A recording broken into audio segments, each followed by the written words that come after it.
ikan mau yang i hadu katno ngide ben sumaria ka jingim jongi hadu katno ngide ben sumaria ka jingim mensiam nama kumbalong ke yimane ku badon ka dak ka shin jong ka beneng ka jingim jongi ro kalong ke yimane ka jinglong jongi ro kalong ke yingandang ka jingim mensiam jongi kabalong kabakongzan namaru jisu shang hapo jongi te namar kata ka daw ngi barong ilong ke temple ngi barong ilong temple barit but haba pi baro pi shong hangne pi snap yaka ka jingi kai jonga bar ka mas bakoid baro ka we pidiben sautu ngaru ngalong imane barit ngaru ngalong temple jongu jisu hapo jongaru jisu don but baro ma pi pays outdom pi yo iya ka temple barit temple barit kayimane barit baramapi kinadu ki kinarid shadu ki remba but ki longomi pi baro pilong ayu pilong temple barit pilong imane pilong imane minda bun ki imane ki alum lang hangne ecclesia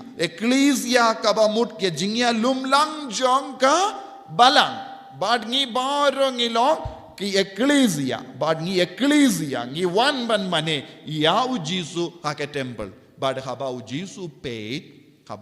jisu pet ya ka ecclesia ki wan shayi mane u jisu las no tud ha ka gospel ka ga bajia jisu pet bon gi briu ki late ecclesia Kileisha ka temple, Henry kileisha ka temple kumno. Kileit kinrum kinram. Kileisha ki yimane kinrum kinram.